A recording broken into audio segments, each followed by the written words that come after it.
You're still watching news now with me, India Mogan. We're still discussing with the former Jigawa State Governor, Sule Lamido. Glad to have you. I'm sure you can hear clearly now. The question is, or was, Tinubu's benchmarking of his contributions to democracy and fighting militocracy, you know, considering what you are witnessing now. What sense do you make of his Democracy Day and that speech and what I've just said?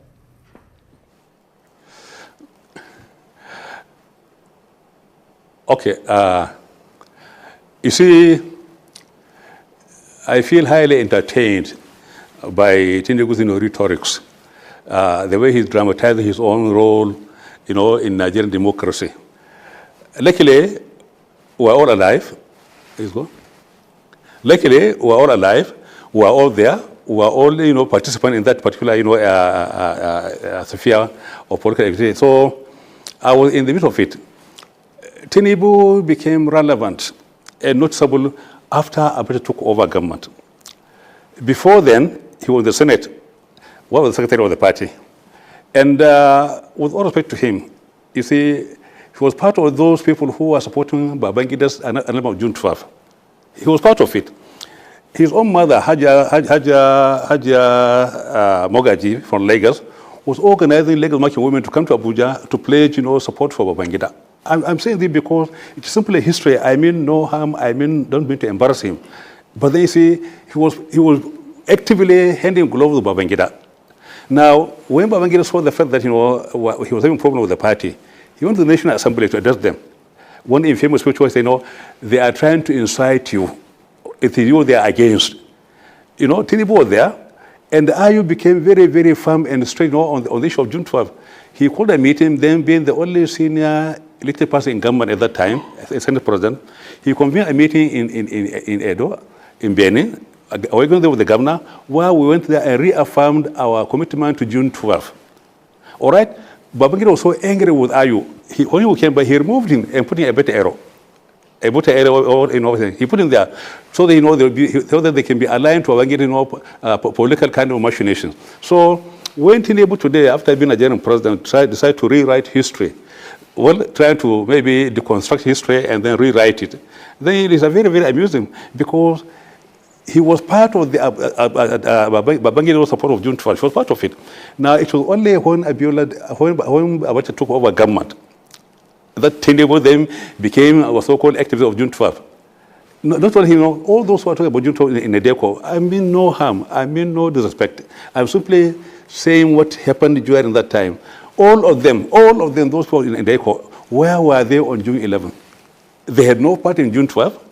They are not part of June 12th campaign. They are not part of the June 12th activities. What they are never, because most of them are saying they should down look. All of them. Because they know believe they won't work out.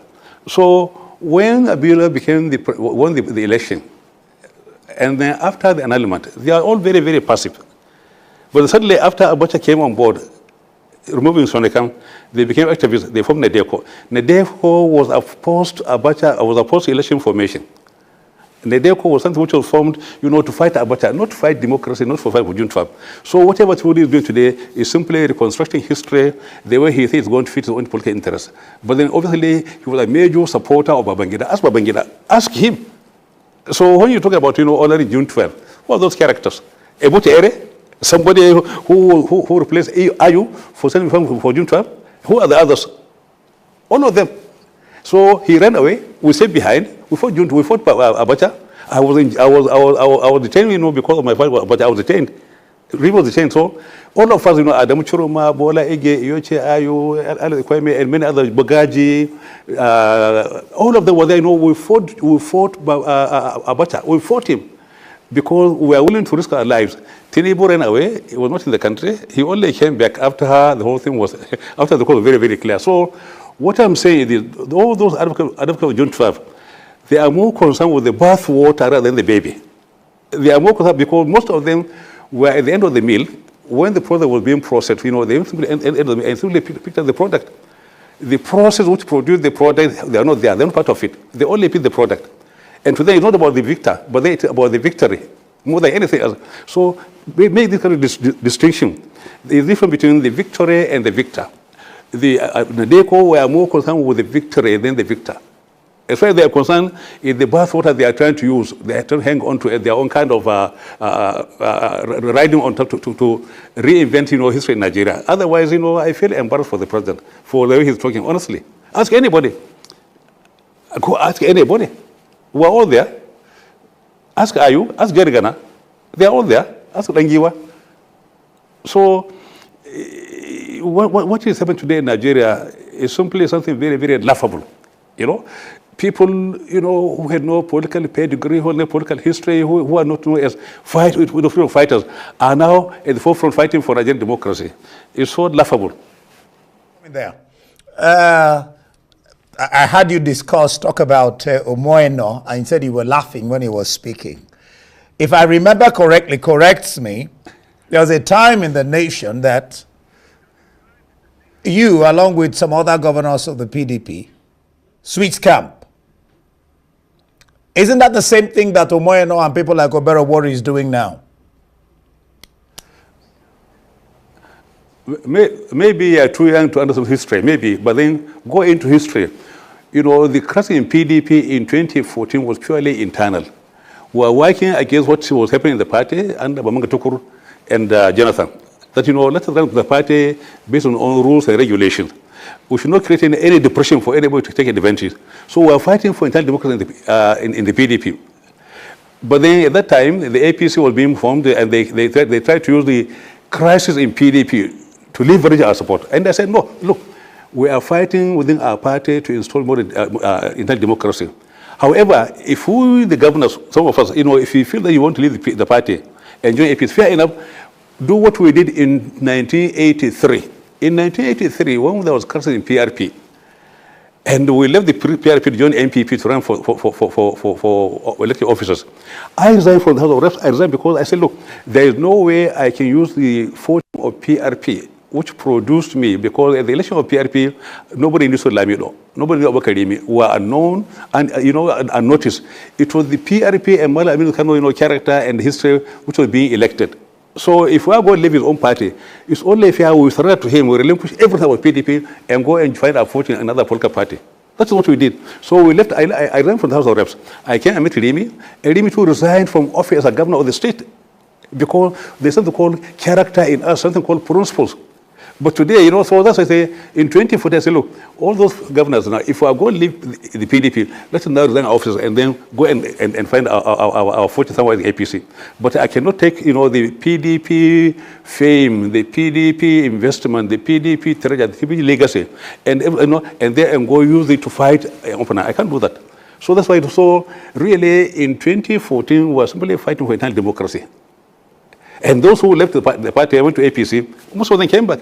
So it's because today we have no policy of character or principle. That's why we have this kind of problem. Now look at this man. I say, Eno. He was. Who knew him before now? Nobody knew him. Nobody knew him. So today people are using public office to promote their own ephemeral interests. Public office. I just saw we can also talk there, with their programs, paying money to sponsor his own program. And I look at the way, and I just love, the way he was talking, he was posing, in the office talking. So if you remove, this man, you are now showing me, if you remove that office from him, the governor of Akwa Ibom, remove the office, he'll become nobody in Akwa Ibom. Nobody. The same thing, if you remove the office, he's holding as a minister, remove him, he'll become an ordinary person like me.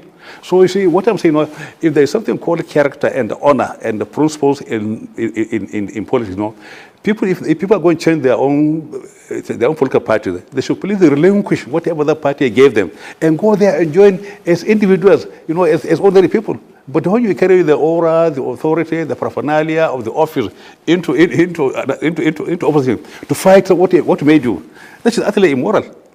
So during our own time, I say, if we are leaving PDP, let us resign.